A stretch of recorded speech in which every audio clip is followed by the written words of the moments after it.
Good afternoon. It is now 1 p.m., so we will reconvene this regular council meeting of October 2nd. There is no report from closed session, and we'll move on to the next portion of our meeting today, which is a presentation from Chief Stuart Betts and Inspector John Lyons from a Peterborough Police Services update.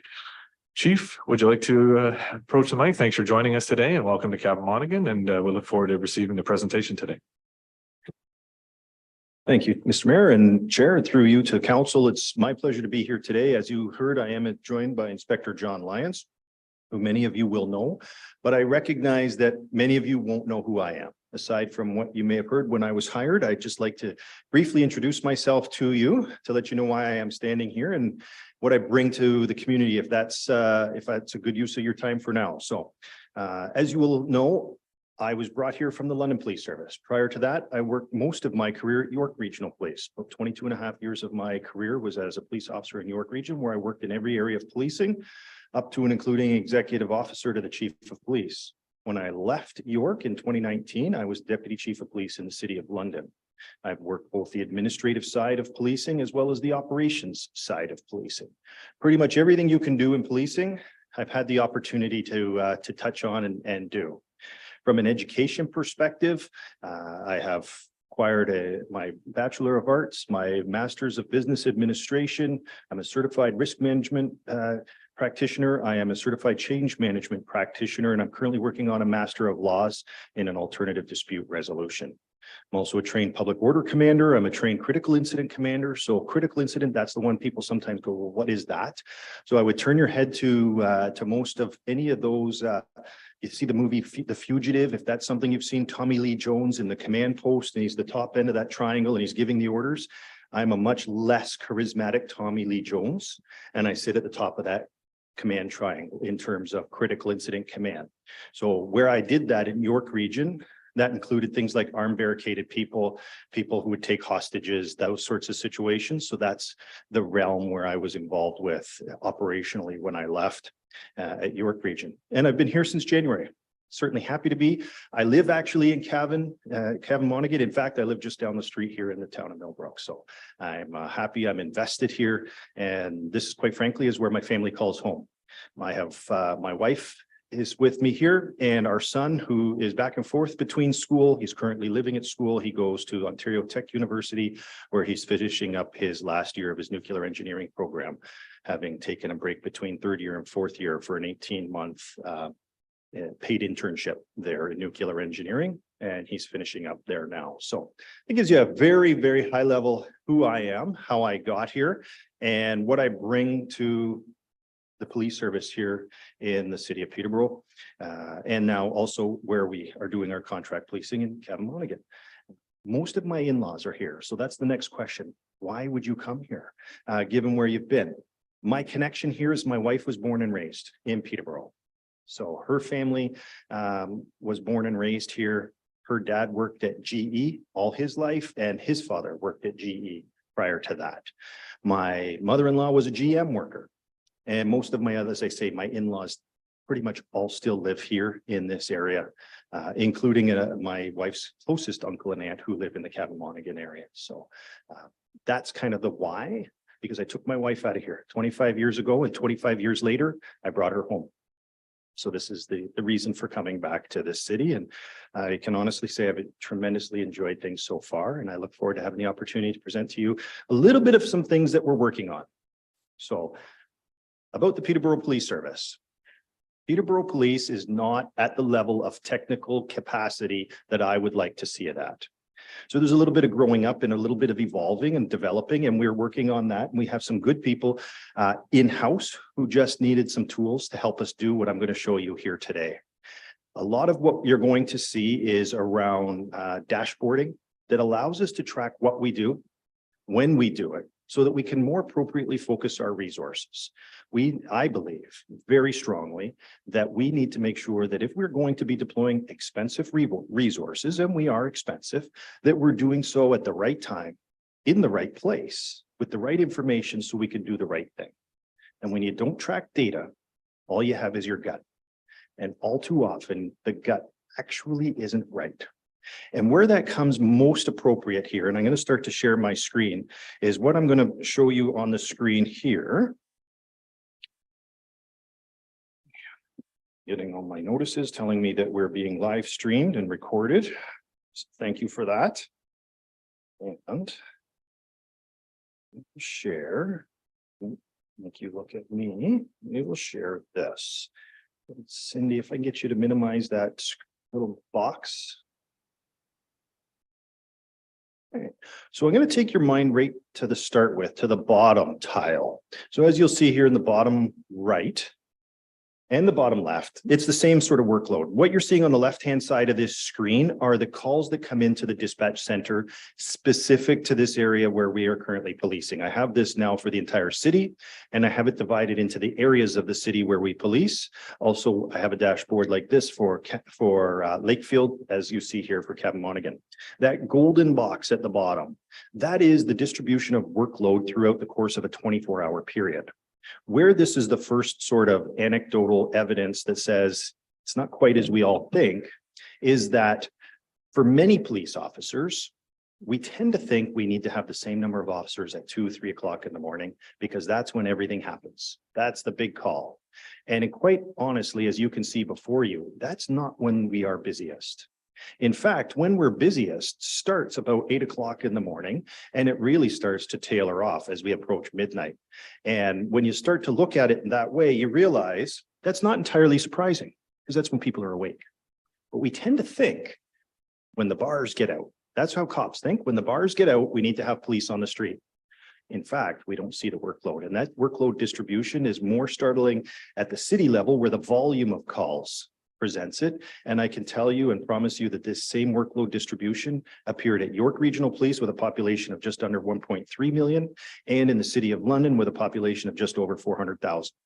These tools, although a different platform, are the same tools and data that I brought to both of those organizations. When I was at York Regional Police, I was charged and tasked with overseeing the implementation of business analytics. I brought that same process to the City of London. And although we don't have the same tools, we're able to make do with what we do have here in our city, and then in our 2 areas where we provide our contract policing. So that's what you're seeing here. Now, I also want to put out, I don't have anybody to do this work. I am paying somebody overtime to add to the corner of her desk. So I have an individual who's a crime analyst who actually does all this for me after hours and on weekends, to pull this together, because we just simply don't have those resources. And that's where I'm talking about that sort of evolution of the Peterborough Police Service, of where we need to get to. And you'll hear me talk about that when I'm talking about budgets. So what are you looking at here? What you're currently looking at is the volume of work associated to Cavan Monaghan so far this year. This is what has come in. Count of total generated calls. That's essentially the calls that our dispatchers receive versus the calls that we go to. Here, it's identical. 993 calls year to date in Cavan Monaghan.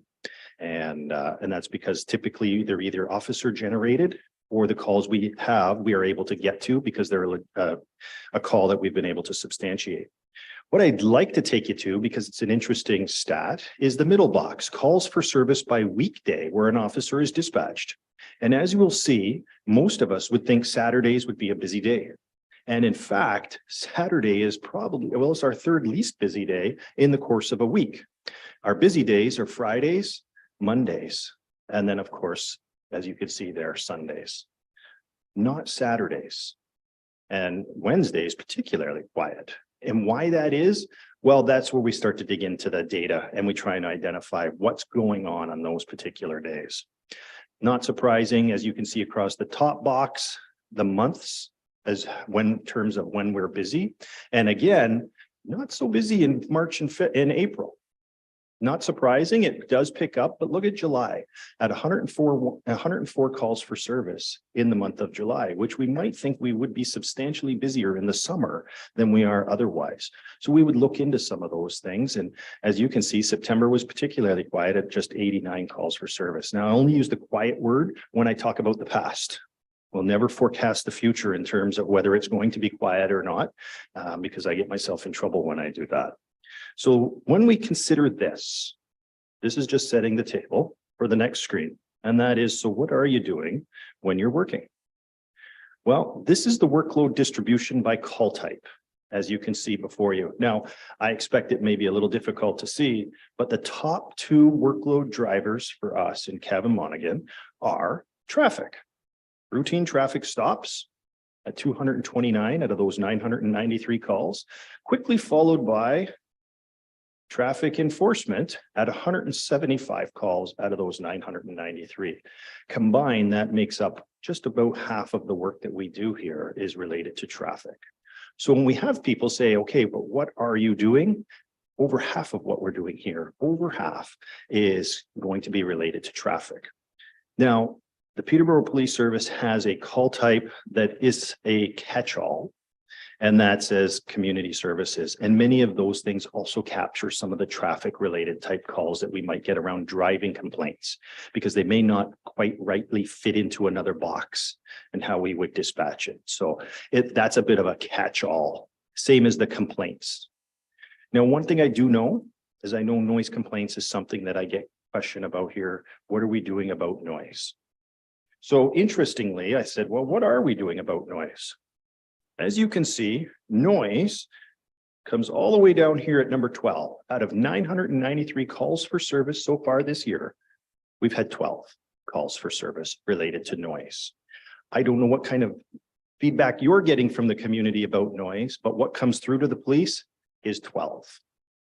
And then what does that look like in terms of what drives those 12?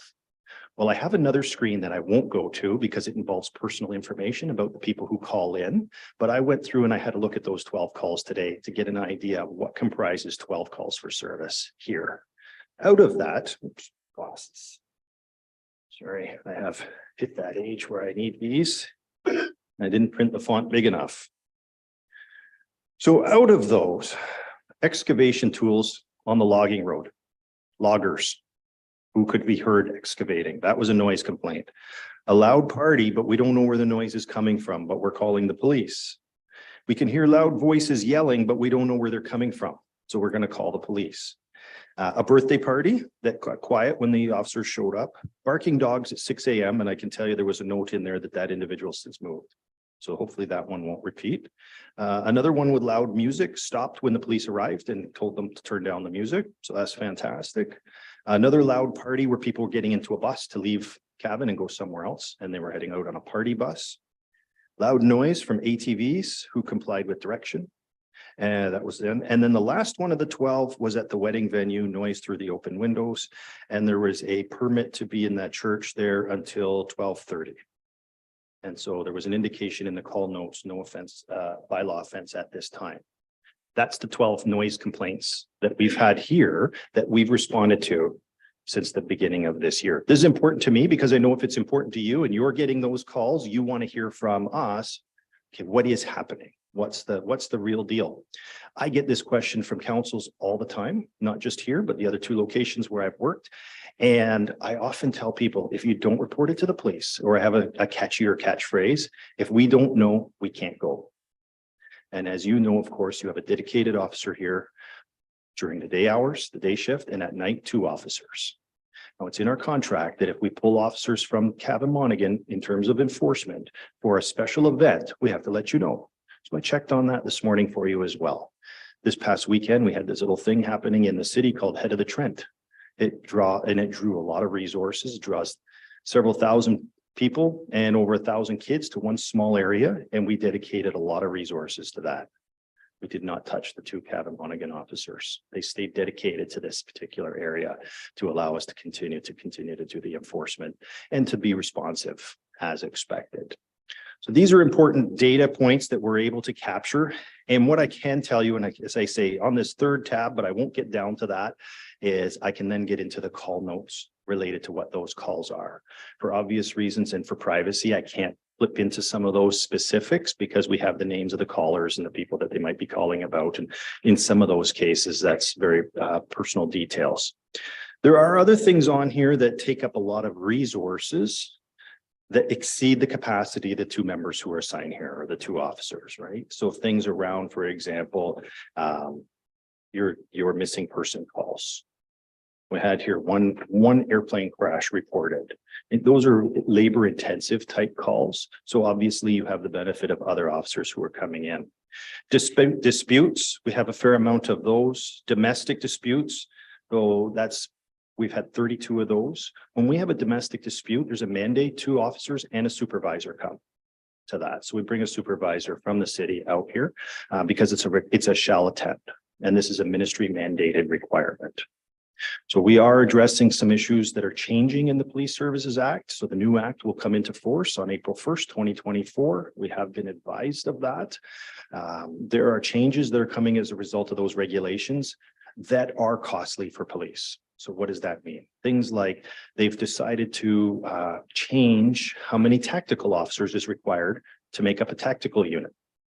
So I happen to be in charge of that. They reported to me as a critical incident commander. We had 12. 12 is what it has been since 1999. 12 is an appropriate number for a tactical unit and a containment unit.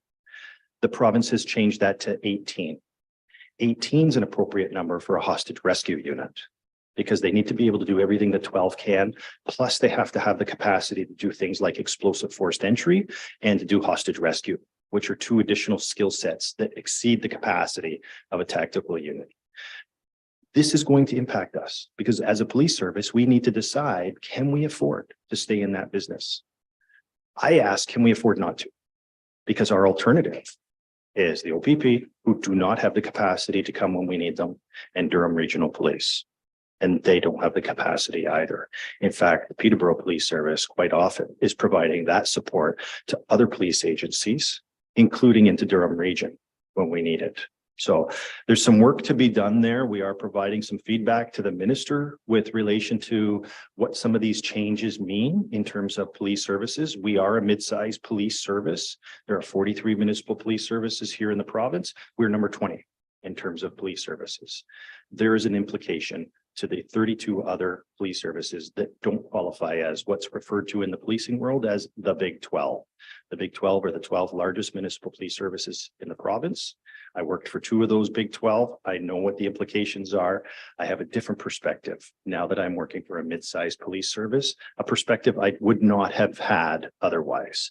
And this is the point that I get across to our ministers is that, and the reason I'm telling you this is because it does have an impact, by the way, is because when all of the decisions are coming from the GTA, and I lived there, I know what that is, when our minister, our deputy minister, assistant deputy minister, the head of the Association of Chiefs of Police, the executive director of the Association of Chiefs of Police, and the inspector general for policing are all from the GTA and or Toronto, it significantly skews how people view policing and the capacity of policing.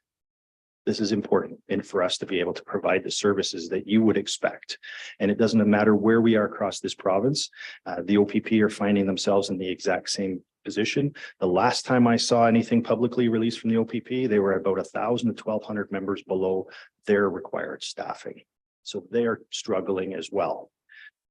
I have great relationships with the OPP because the current commissioner of the OPP was my deputy chief when I worked at York Regional Police.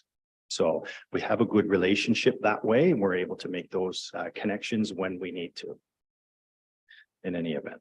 So these are the ones that I think are important. There's one other dashboard I will show you, and I've also filtered this one down. And this is 911 calls for service and what's our response time to those. And the reason I bring that is because this is often something that people would like to know in terms of how quickly are we getting to locations by weekday, by time of the day, hours. So as you can see here, on average, it takes us nearly 2 minutes by the time somebody calls in to the time we're able to for the dispatchers to put all the information into the computer-aided dispatch system, and another 14 minutes to get on scene for a total of 16 total minutes. That's not uncommon in some of the more rural areas. It's one thing if it's in the community itself, but when we start traveling to some of the rural areas, and Cavan, of course, is a big location, it can take a little longer to get to some of those places. As you can see here, this is where it is by weekday and times of the day. So Sundays, we tend to get there very quickly because we're not doing other things. Some of the other days tend to be a little bit busier, only because it's a little more difficult to get there when we're tied up.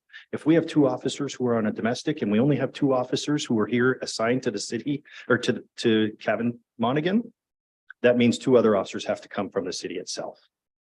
And they're the closest responding versus anybody else. So these are all the things and the data points that we're trying to track, because it helps us be a little more sophisticated in the service we provide to you, a little more responsive to the needs of the community, to the needs that you put forward to us. And that allows us to get a little better in how we provide policing and public safety. We're not there yet. This is all still working in progress. As I told you, these are things that I am working on getting built, and I'm having to do it on the side of somebody's desk and having her bill for overtime for that as she can. So I'll be happy to take questions. Sure.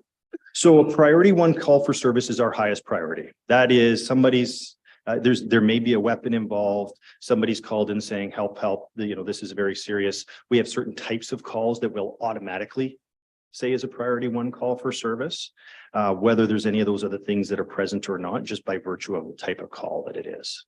Level 2 or P2, as you can see there, is the second level. So that's just 1 down, serious injuries. It's still a serious call, but it's not life-threatening, if you will. Yes, sir. It's just for my right to work, yours has to be off. So apologies for that. I should have clarified before. Thank you for the presentation and all the information. A couple questions. I'm sure other members of the council might have some as well. One, with regards to the new act that you mentioned, I'm assuming that I'm not sure actually, so I shouldn't say I'm assuming, but if they're with some of the comments that you'll be providing, is that a public process similar as it would be for provincial legislation that municipal entities might be? Because if so, it'd be helpful, we'd be happy to speak in support of that commenting effort if it's circulated with ourselves. And obviously, I'm sure Selwyn would want a similar opportunity to advocate for the changes with regards to that rural lens, because it's something we do often. Because, municipalities are often treated with the same broad brushes from the provincial legislation that are usually more urban centric and urban oriented in some of the changes they're trying to cause. So I think we talked about this before with at the county when in previous responses about some of the implications with regards to the more specific legislation when it comes to things like the criminal code and changing some of the bail legislation. We talked about making sure that the county is circulated on those so that we can act in support if it's appropriate. So I just wanted to sort of raise that. Is that an opportunity where those comments can be publicly circulated, that we might be able to endorse them in a letter from council? So our chair through you. So it is that particular one, the moment has passed. So they typically give us a very short window of time and they say, give us your responses and you've got 2 weeks to do so. These are the things that are short windows. Those regulations, the legislation's done. Now they're working on the regulations on how we do what the legislation says. They are constantly coming out. Sometimes we know about them, sometimes we don't. So I would certainly be more than happy if the town wanted to provide and township wanted to provide some info and feedback. I think that would be valuable, worthwhile. We also, and these are things that I bring up during the police services board meeting, is we do bring those things up to the board's attention and I let them know when I am responding as the chief of police. But there's where there'd be an opportunity to hear about some of those things as well as participation on those boards. Excellent. Yeah, we'd obviously be happy to do that. It's funny to hear the similarities between the police service and the municipal experience when it comes to some of these short windows and commenting agencies. So not a surprise. Other questions, members of council or the chief? Councilor Byrne. Through the chair, the 993 calls, I kind of get the indication by the wording that it means it goes through the switchboard, but then you're referring to the stops. So that officer sitting at a speed trap here in Cavan, every car that he stops, does that get recorded as a call?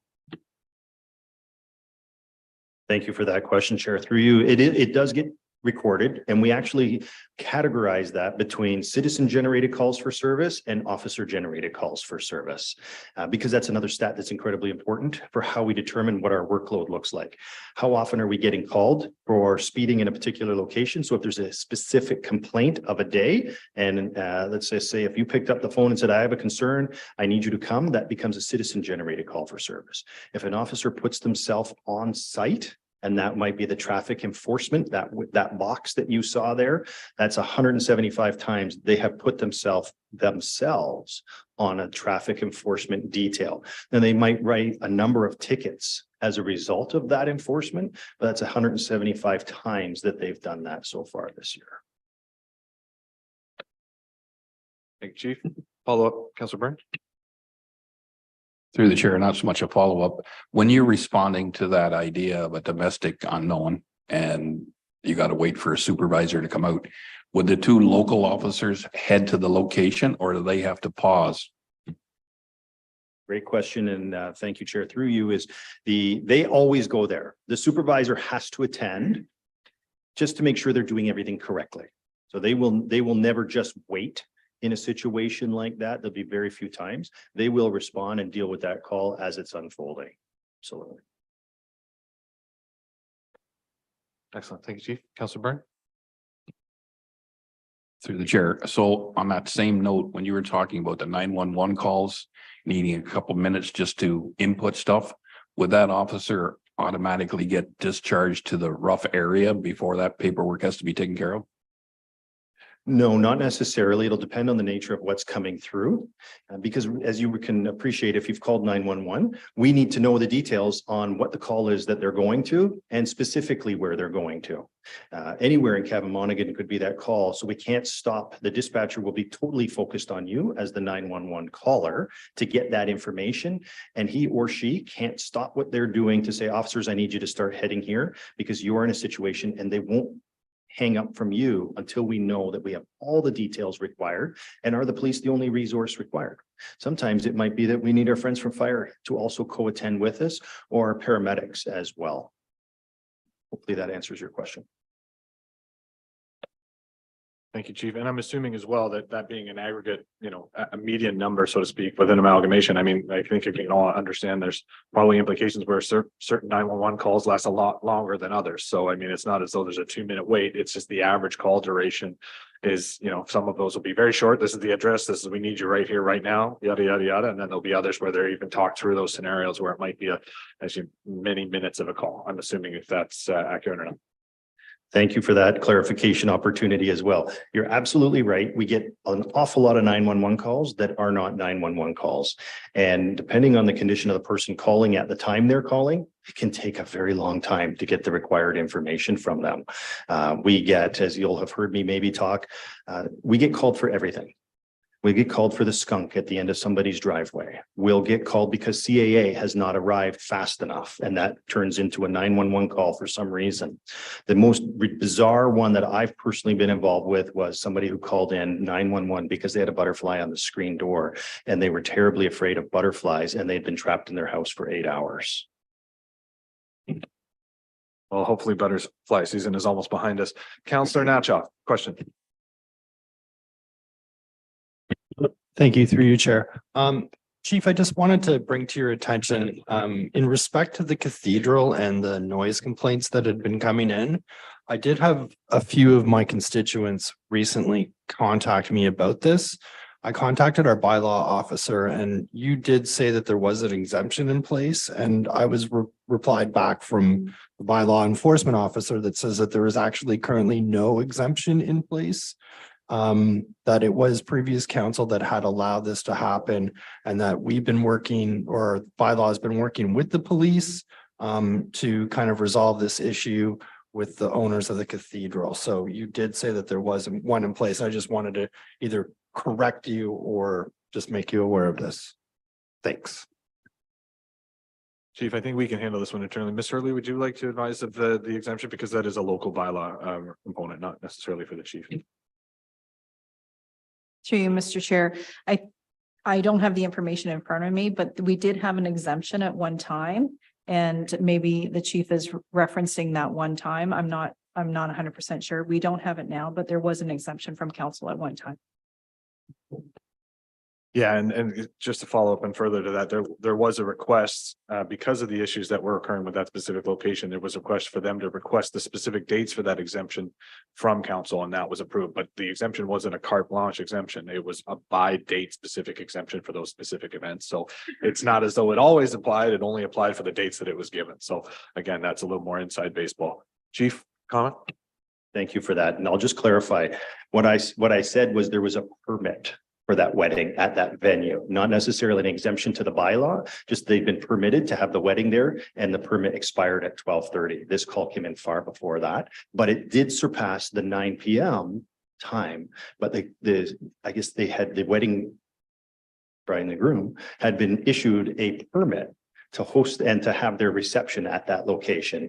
And that permit expired at 12:30 in the morning, which is 2.5 hours after the noise bylaw expired. So I can see how there could be some confusion in some of these situations where the permit exceeds the period of time at which the bylaw starts to take effect. So I did look into that as well. Thank you, Chief. Other questions? Deputy Mayor Huntley. Through you, Chair, a couple of questions, mostly related around like mental health. And I understand that a lot of police forces these days are employing mental health workers and social workers to accompany officers on calls such as domestic calls or other many other calls, obviously, and incorporating them as part of your staffing. And I'm just first question is how is Peterborough Police progressing with that, and are they employing those? And then the second part of the question is obviously mental health plays a huge factor in your officers as well. And I'm just curious about how many like officers at any given time are off, and how are you balancing that? Because all of that comes back to us as part of your budget. Because if you obviously have to account for these people who are not able to serve at times, right? Thank you. Thank you, and Chair, through you. So quite right, two facets to this, external, internal. We do have a mental health crisis intervention team. So that is a partner, a police officer with a trained mental health worker. We had 3 teams briefly. The funding expired for that third team, and we weren't able to, our service provider was not able to provide that. We're down to 2, and we're fighting for our life on that second position to try and maintain that. So that is a critically important piece, because as every police chief, every police service across this country has said, we are not the best trained, the best resource to go to those people who are in acute mental health crisis. We are often needed from a protection for a violence aspect of things. In fact, many times our firefighter friends and our paramedics will call for police to be there to support them. That's our role. That's where we belong. But we firmly believe that we do need to continue to have more mental health supports, and we are very much involved in that particular area. And we'd love to see that expand. Unfortunately, we require our community partners to be able to push that end. If they can add more people, we will dedicate more, because we know that there's value to that. On the second part about how many officers. So as you can probably appreciate, that changes. It fluctuates from day to day. Some are just short-term, mat-term leaves, they all fall under the category of leave. In terms of mental health, we sit really below the provincial average at about 10% of our strength can be off at some point around an occupational stress injury related to mental health. And that fluctuates. I'm super heartened to hear that I've just recently been advised we have up to as many of 4 officers who are looking to come back to work. One who's been away for over 3 years. That's nearly unheard of. As Inspector Lyons knows, who's heavily involved with occupational stress injury and sits on a committee provincially with regard to that. 6 months is about the window at which point, if somebody isn't back to work, it becomes very difficult to get somebody back to work. They get more disconnected from the organization, more disconnected from that purpose, and it really is hard to bring them back. So we put a ton of our efforts into trying to get people back as best we can, and of course, as much as we can around preventative measures. Thank you for that question. Thank you, Chief. Follow up, Deputy Mayor. Through you, Chair. Those are excellent answers, and thank you very much for providing that. I guess my next question would then be with the upcoming Police Service Act. Are they trying to incorporate more mental health workers as part of your team, or is it just blank on that? And it's up to you as a police force to dictate how many officers you can, or I guess they're not officers, I guess they're caseworkers for that, but how many of them you have on staff? Chair, through you. So thanks. So the act is silent to that. And it will continue on as it currently is. All the act says that the board has to provide adequate and effective policing. And that's where we have to. Interestingly, for the first time, now this second piece won't necessarily apply to you here because we have a contract for this particular service, but for the first time, the new Police Act actually spells out what isn't effective and adequate policing when it comes. Won't tell you what it is, they'll just tell you what it isn't. And what it doesn't include is providing court prisoner security and transportation. Now, the reason I mention that is because we are still mandated by that Police Services Act to provide that service, but it's not considered as part of the police budget when providing an adequate and effective police service. So that's a big one. We do get about 60 to 75%. It fluctuates year to year, grant funding from the province to provide that service, but it's not 100% cost recovery. So that's important, number one. Number two, and as I say, it won't affect it here because it's in our contract. I made sure that it was there, and that is by law enforcement. So under the new Police Services Act, bylaw enforcement, municipal bylaw is not considered adequate and effective policing. Because it's written into the contract, it's something we do. If it was not written into the contract, that would be something that wouldn't deem to be meeting adequate and effective policing for the purposes of budgeting and staffing resources. You might imagine that the city of Peterborough is in a different position on that particular situation. So. Thank you, Chief. Questions, Councilor Byrne? Through the chair, something to this point, outside of the realm of this job, just as an ordinary tax-paying citizen, when I listen to police officers that are suspended with pay for whatever reason, and then found out that they could be off in that situation for up to 10 years, do I get it correct? Is that normal? Chair, through you. So that would be abnormal that we would find somebody. So you're quite right in the first sense that they would be suspended with pay. The current Police Act does not allow, except for if they've been convicted and sentenced to a custodial sentence, then they can be suspended without pay. So that's in the current act. The new act, it's still being nuanced. There is a discussion point in there around suspension without pay if it's a serious offense. What that means hasn't been tested. We don't necessarily know, but there is also an expectation, as you would for any member of the community charged with something, to have a speedy trial and to get to trial within a reasonable amount of time. That does also apply to police officers. Now, can it drag on an inordinate amount of time? Absolutely. Is that the piece that the chiefs of police, in fact, most members of the police service are frustrated about? Absolutely. Because there are those people who, like any profession, cross that line and shouldn't be part of that profession. And I think every chief of police will tell you that. And we would like to expeditiously sort of deal with that. But we are bound to a judicious process, and it can take longer than where it should. I'm not aware of any that have taken a full 10 years, but certainly multiple years, because once the Police Act component of things have done, assuming they haven't had a criminal charge. If there's been a criminal charge, that in and of itself can take a lengthy period of time. So you're waiting for the allegation to be investigated. Once the charge has been laid, the clock is ticking with a new Supreme Court ruling. You'll often hear it called the Jordan law or the Jordan rule. Supreme Court of Canada has said how fast certain cases have to get before a judge and be dealt with. But depending on the severity, it has a different time clock. So the clock is ticking once the charges have been laid.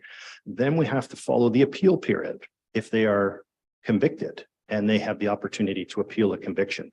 Once that's done, then the Police Act charges can be dealt with.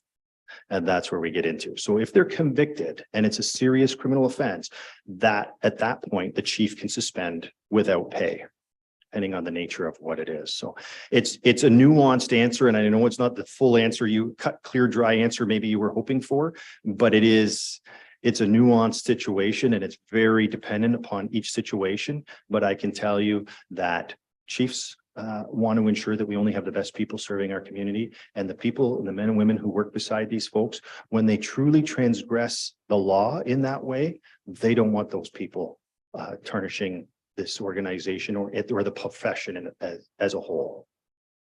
Hopefully that answers them. Thank you, Chief. Seeing no more questions, I want to thank yourself and Inspector Lyons for joining us today. We always appreciate the level of service, and obviously it's nice to see a ratepayer in front of us. And also we're very happy with the improved transparency with some of the reporting. I know that's been something that we've talked to Inspector Lyons about in the past, so we're very thankful for that. And thankful for obviously your time with the amount of things on your plate as well, Chief. So welcome to the community and thank you for your service. And we'll look forward to seeing you and receiving those quarterly updates and seeing you from time to time as time permits. But thank you for that. With that, members of council, we're just looking for a motion to receive the presentation. Deputy Mayor Huntley, Councillor Natchoff, all in favor? That is approved.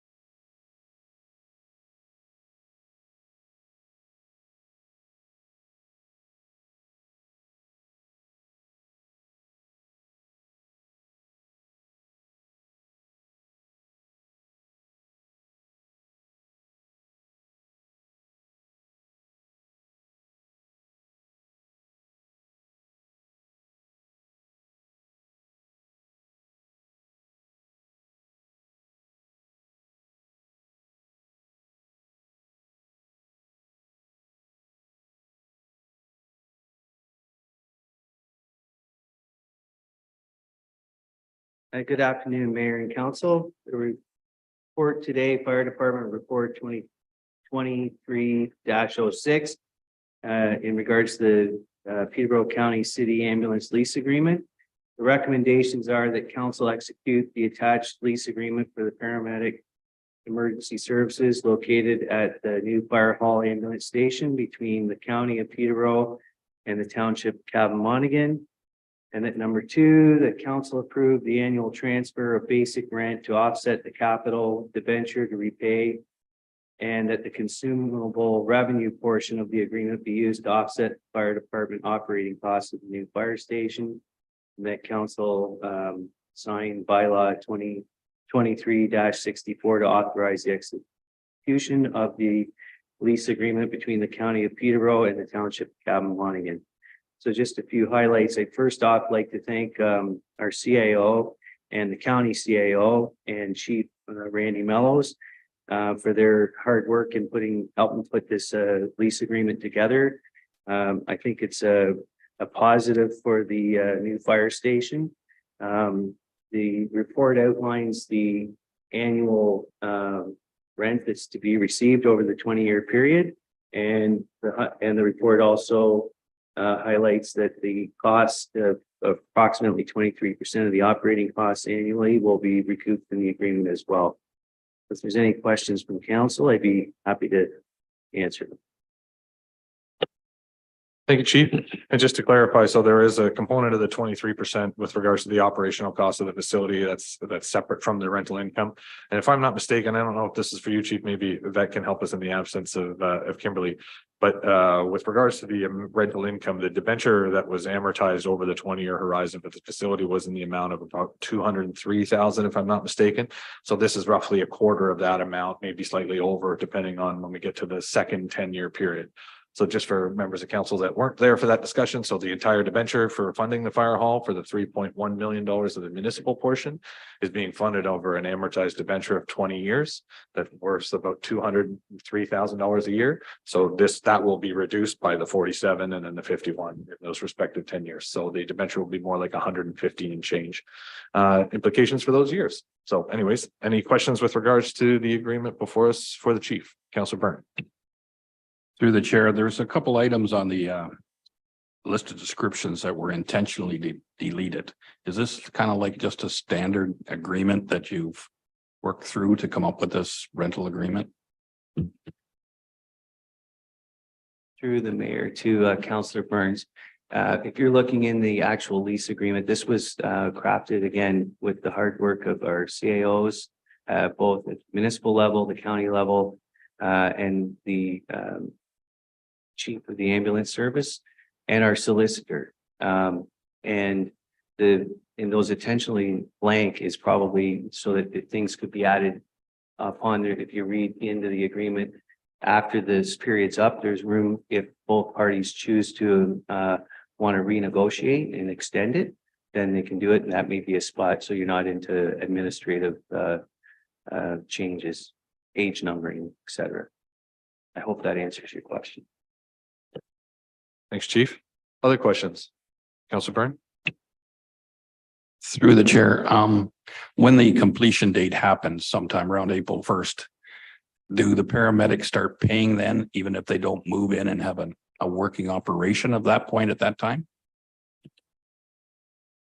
So there will be a commissioning period, right? And they'll have to come in and they'll have to set up their stuff. So it'll start once the building's fully commissioned and operation. At some point in 2024. Yeah, so just for clarity, so the agreement kicks in and begins once they're a tenant in the facility, not beforehand, I think was Councilor Byrne's question, if I'm not mistaken. Yeah, so it does not start until they're a tenant. And it lasts. No, as soon as the building is fully commissioned, they're a tenant. Yeah, sorry for that clarity. Any other questions for the chief? Seeing none, there are 3 recommendations in the report. Before us, entertain a mover and a seconder for all 3, if there's no comments. Councilor Edgerton, Councilor Natchoff, all in favor? Those are approved. Thank you very much, Chief. Moving on to 11.2, we have the Millbrook and District Lions Club lease agreement. Carly will be presenting to council today. Carly, welcome. Thank you very much. Through you, Chair, before council is report CAO 2023-06 Millbrook and District Lions Club lease agreement. Township staff and Lions Board of Directors have held multiple meetings over the last year to discuss the lease agreement terms. The agreement was prepared in consultation with the township solicitor, and a final draft was provided to the Lions Board for the review. Upon final review, the Millbrook and Districts Lions Club provided the township with a letter of support, which is included in this report for you. With that being said, the report before council today is that bylaw number 2023-65 be approved to authorize the mayor and the clerk to execute the lease agreement between the Township of Cavan-Monaghan and the Millbrook and District Lions Club. Thank you. Thank you, Carly. Yep, myself and the CAO and Carly were in attendance in the meeting with the Lions Club just to formally ensure that this agreement was amenable to their discussions as they work forward. So they were very happy with the 2-year and the openness to renew depending on what they decide to do with their service and their very events. I know that Ms. Kennedy has just taken over some of the reins, or is in the transition period of taking over the presidential reins, or she is now formally. There you go. So she will, wanted to discuss and meet with her club to talk about other future opportunities. So lots going on there, and we'll look forward to supporting the Lions in any capacity that we can, obviously, with all the great work that they do. Questions for Carly or maybe Yvette with regards to this lease agreement? If not, we'll take a mover and a seconder to approve. Councilor Edgerton, Councilor Natchoff, all in favor? That is approved. Well done, Carly. Thanks very much. With that, the last item in the agenda today is council and committee verbal reports. Any councilors with a verbal report? Any other committee work? Councilor Natchoff?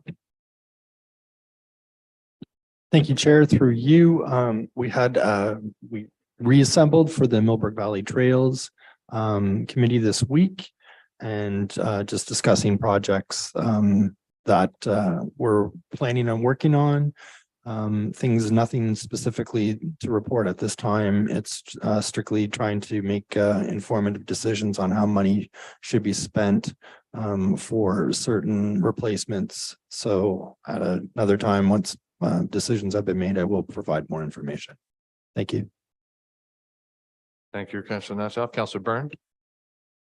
Through the chair, I'd just like to mention on Wednesday past, attended down at the Millbrook Library to discuss what they have planned for trying to get people over 55 to come out and spend some time at both library branches. They're going to alternate. There's a schedule. They're trying to get people to get community oriented, and the focus is going to be on maybe writing something in a journal, maybe writing a memoir, maybe just writing a short story, just to get people out and get them active. So I just like to take this moment to maybe make anybody that happens to be watching aware of that. Thank you, Councilor Byrne. Other Councilor Natchoff? In addition, I would like to commend the BIA for the fall festival that was hosted not this past Saturday, but the previous Saturday, Weather was fantastic. The turnout was the best of any of the events that I've seen this year. As a business owner, it was great, lots of family input and lots of vendors, and yeah, everyone did a really great job. Karaoke was okay. Otherwise, commendations to everyone on the BIA for a really great event. Lots of great feedback from the community. Thank you, Councillor Natchoff. Seeing, Deputy Mayor Huntley. Through you, Chair. Yeah, I was going to make a comment about the BIA, but thank you, Councillor Natchoff, for bringing that up. The other thing I was going to bring up though is our sustainability committee has had quite a few meetings. We've been very, very productive over the last few months in terms of getting our energy conservation and demand management plan together. We obviously have built our vision and our mission, set a few goals for ourselves, and a lot of information and good numbers are coming back for us to actually build proper targets for. And we'll be excited in the near future to be able to release that to council and to the community to make sure that we're on track and achieving our goals that we've once committed to many years ago, but haven't really been in the best position to comment or track that. So great progress there. Thank you. Thank you, Deputy Mayor. A couple of items from myself. The library board did have a meeting. Thanks, Councillor Byrne, for bringing that up. They did receive the grant for the Senior Stories program, so it is ongoing, and I don't know if they're ready to go live yet, but they are planning a couple of advertising and marketing campaigns when they start to collect those programs with the volunteers that they need for it to facilitate. In addition to that, there's been initial discussions about the library with regards to the budget, and the strat plan is nearing its completion. So then that will be coming back to council for presentation. Not sure if it'll be in line with the budget or not, but regardless, it's been a lot of work's been done to it. So we're very happy with moving forward. I think it's cleaner and easier to interpret and navigate for all parties involved. So that's been a good discussion. Lastly, I wanted to just make mention of that our community is specifically the agricultural community is mourning the loss of David Brackenridge, who passed away last week. I know the celebration of life is today, and but the condolences to the entire Brackenridge family and everyone at Squirrel Creek Farms. I mean, Dave has been over 50, I think since 66 of farming in our community, and has been a great ambassador of agriculture. And I know Steve is carrying that torch, but I know there's a lot of heavy hearts in the community today. So we just want to make mention of that and pass on the condolences of council and our appreciation for all that David contributed to our community. So with that, I believe that is it for verbal and council committee reports. So we'll look for a mover and a seconder to receive those reports. Deputy Mayor Huntley, Councillor Natchoff, all in favor? That is approved. There is no general business. There is no correspondence for information nor correspondence for action. Now we have the bylaws before us. That bylaw number 2023-64 being a bylaw to execute a lease agreement for the Peterborough County City Paramedics between the Township of Cabamonaghan and the County of Peterborough, and bylaw number 2023-65 being a bylaw to execute a lease agreement between the Township of Cabamonaghan and the Millbrook District Lions Club be read a first, second, and third time and passed this second day of October, signed by the mayor clerk and the corporate seal attached thereto. Moved by Deputy Mayor Huntley, Councillor Natchoff, all in favor? That is approved. There is no unfinished business. Any notices of motion? Seeing none. We have the confirming bylaw, bylaw number 2023-66 being a bylaw to confirm the proceedings of the meeting held October 2nd, 2023 be read a first, second, and third time and passed the second day of October, signed by the mayor and the clerk and the corporate seal attached thereto. Moved by Deputy Mayor Huntley, Councillor Natchoff, all in favor? That is approved. A motion for adjournment. Councillor Natchoff and Councillor Byrne, all in favor? That is approved. The number of upcoming events in the community, the regular council meeting, the next regular council meeting is Monday, October 16th at 1 p.m. The meeting after that is Monday, November 6th at 1 p.m. The meeting after that is November 20th at 1 p.m. And the meeting after that is December 4th at 1 p.m.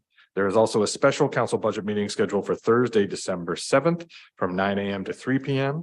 and then another regular council meeting on December 18th, 2023 at 1 p.m. Thanks everyone for joining us today.